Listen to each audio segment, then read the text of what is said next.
Tu cherches un cadeau qui fera son effet waouh pour les fêtes? Alors ce tuto est fait pour toi.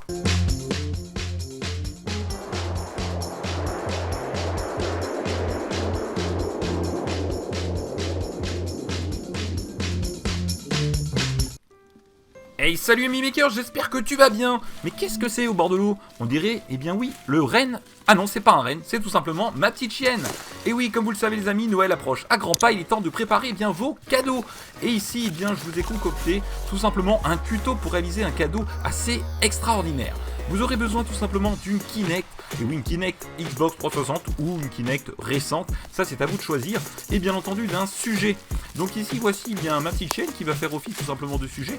Donc grâce à ma Kinect, je vais faire le tour du sujet. Alors vous pouvez voir, elle bouge énormément, et là c'est quasiment impossible de pouvoir la numériser. Moi je veux bien t'aider si tu veux. Eh bien écoute, pas de problème. Allez, installe-toi confortablement. C'est bon, t'es bien installé? Alors, on va se servir de cette Kinect 360 pour pouvoir tout simplement numériser Monsieur Waf. Et oui, qui est juste là. Merci à toi, au passage, tout simplement pour ta patience. Voilà, n'oubliez pas de laisser un petit pouce si vous aimez ce tuto. Alors, grâce à votre Kinect Xbox 360, bien entendu, il faudra un PC, mais aussi le logiciel Scanet que je vous présenterai un petit peu plus loin dans la vidéo. Ici, il faut bien entendu un adaptateur pour votre Kinect. Donc là, c'est un adaptateur qui permet tout simplement de pouvoir brancher un port USB directement sur votre PC par le biais de votre Kinect. Donc, bien entendu, vous aurez besoin de la prise électrique pour pouvoir alimenter la Kinect. Une fois que vous aurez donc branché votre Kinect correctement au logiciel Scanet, vous allez venir tout simplement avec votre Kinect numériser le modèle. Alors pour ce faire, c'est pas compliqué, il faut installer le sujet, il faut surtout que le sujet évite de bouger si possible, et puis vous allez faire le tour de haut en bas, de gauche à droite, le tour complet de votre sujet pour pouvoir le numériser. Alors comment ça se passe? Vous allez vous rendre sur le logiciel Scanet, je vous mets le lien juste en dessous de la vidéo. Et ici vous pouvez voir le sujet qui est tout simplement posé sur un tabouret. Voilà, donc de préférence mettez assez de lumière pour que vous puissiez avoir, on va dire, de bonnes conditions pour pouvoir réaliser la numérisation. Une fois que vous aurez donc ouvert le logiciel Scanet, ici vous avez possibilité, vous voyez, d'enregistrer votre fichier en STL. Vous allez ensuite donc préparer un nouveau fichier et ici vous pouvez choisir la taille. Donc là on va jusqu'à 12 mètres maximum, vous voyez. Donc là il y a des objets, une pièce, donc vous avez vraiment différentes options pour pouvoir tout simplement numériser aussi bien une pièce que un sujet. Alors l'idée c'est tout simplement que vous pourrez par exemple numériser quelqu'un de votre famille et réaliser son buste, ou encore numériser une pièce, ou pourquoi pas votre enfant, c'est aussi une possibilité. Donc une fois que vous aurez préparé le sujet, que vous aurez une bonne luminosité, que votre Kinect sera fonctionnel, vous lancez tout simplement la numérisation. Alors voilà à quoi ça ressemble. Vous avez plein de points verts et là vous voyez tout simplement apparaître, on va dire, une masse verte qui représente votre sujet. Alors vous inquiétez pas, même si le banc est numérisé, c'est pas très grave. Regardez, quand je passe mon doigt, il n'y a aucun risque aussi que pendant que vous numérisez, votre main ou quelque chose qui passe devant, vienne tout simplement faire bugger clairement la numérisation. Donc là il n'y aura aucun souci de ce côté là, donc ça c'est plutôt très sympa de la part de ce logiciel. Même s'il y a quelque chose qui passe devant la Kinect, il n'y aura pas de coupure. Ensuite vous allez vraiment prendre le temps de faire le tour complet du sujet, et je tiens bien à dire qu'il faut vraiment prendre son temps de façon à ce que la Kinect va tout simplement venir prendre des millions de petits points de mesure partout sur votre sujet. Et si vous voyez des zones qui sont un petit peu noires, il faut mettre la Kinect un petit peu en dessous, un petit peu au-dessus, de façon à ce que votre sujet soit totalement vert, comme vous pouvez le voir ici dans la démonstration.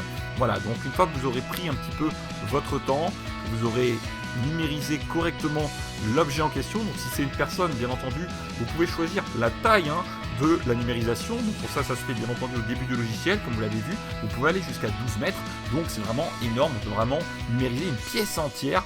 Donc c'est plutôt sympa et original. Alors évitez d'utiliser ce logiciel pour des toutes petites pièces, je tiens à le préciser, car le résultat sera vraiment décevant. Voilà, mais dès que le sujet dépasse 15 à 20 cm, il n'y a aucun problème, vous pouvez tout à fait réaliser la numérisation. Donc là on peut voir encore les petits points noirs qui sont tout en bas au niveau de l'assise. Voilà, donc regardez ici on peut voir un petit trou, donc prenez bien le temps de faire le tour complet du sujet. Une fois que vous aurez fait le tour complet, que vous aurez envoyé votre fichier en format STL directement sauvegardé dans votre ordinateur, vous le transférez ensuite eh bien, dans votre logiciel. Donc ici, moi j'ai utilisé Simplify 3D. Voilà, donc ici vous pouvez voir eh bien, la numérisation. Donc on va agrandir et là vous allez voir eh bien, apparaître tout simplement le petit chien que l'on vient de numériser tout à l'heure. Et bien là il vient d'apparaître tout simplement sur Simplify. Alors vous allez me dire oui, mais il a un petit peu de travers, donc ça c'est pas très grave. On va tout simplement aller double-clic et ensuite vous allez pouvoir eh bien, changer différents paramètres des différents axes pour pouvoir eh bien, remettre votre sujet correctement. Alors vous pouvez voir qu'il y a la partie en dessous du tabouret qui est un petit peu gênante. Alors je vais vous montrer comment procéder si vous aussi ça vous arrive d'avoir eh bien, cette petite partie un petit peu gênante. Donc il y a aussi la possibilité directement par le biais de Scanect de faire une modification, mais c'est très long, c'est compliqué, donc je ne veux pas vous en parler aujourd'hui. Mais en tout cas, j'aurai l'occasion aussi de vous refaire lors d'un de mes lives, tout simplement une démonstration de ce logiciel. Voilà, donc il y a des lives chaque vendredi 21h30. Donc si vous souhaitez revoir ou vous avez des questions concernant ce logiciel, n'hésitez pas à venir sur mes lives pour poser vos questions. Et bien entendu, vous avez aussi le Discord si vous souhaitez tout simplement eh bien, poser des questions ou vous avez peut-être des questions qui sont en suspens concernant tout simplement la numérisation. N'hésitez pas de venir eh bien, parler avec les autres makers voilà, qui sont tous passionnés d'impression 3D. Et ici, donc une fois que vous aurez donc réglé, vous allez tout simplement venir et bien régler les différents paramètres, baisser un petit peu l'axe et là on peut voir voilà que le tabouret comme par magie est passé en dessous. Alors là vous allez me dire oui mais il est toujours là, il n'a pas disparu. Oui mais ce qui nous intéresse c'est vraiment ce qui est sur tout simplement au-dessus et bien de la surface de l'impression. Donc là vous allez ici choisir les différents paramètres, le pourcentage de remplissage, donc il y a tous les différents paramètres donc concernant bien entendu Simplify 3D. Si vous souhaitez avoir plus de renseignements concernant ce logiciel, n'hésitez pas aussi à aller sur le Discord ou à passer sur mes lives pour poser vos questions. Voilà, donc une fois qu'on aura eh bien, tout simplement rajouté les supports, mis un petit raft dessous, donc le petit raft c'est le petit radeau qui vient se mettre sous la pièce, qui permet tout simplement eh bien, de faire une meilleure assise pour le petit sujet. En tout cas moi je trouve que c'est plutôt sympa, donc j'aime bien faire des petits rafts. Une fois que vous avez eh bien, réalisé tout ça, il vous suffit ensuite de mettre votre carte SD ou de mettre par le biais d'Octoprint ou encore directement par votre PC, d'allumer votre imprimante et de lancer le print. Et ici vous pouvez voir un petit timelapse eh bien, de ce print. En tout cas j'espère que ce petit tuto vous aura plu. Alors ça a été un petit peu plus long qu'une vidéo classique, mais en tout cas voilà, vous aurez à nouveau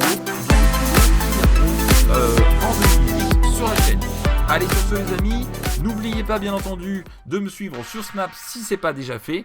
Vous pouvez aussi, eh bien, comme je vous l'ai dit pendant le tuto, nous rejoindre directement par le biais de Discord, rejoindre une communauté de makers passionnés qui font différents projets, des projets associatifs. On fait aussi des projets d'imprimante 3D. On peut aussi vous aider quand vous avez des soucis avec votre imprimante 3D.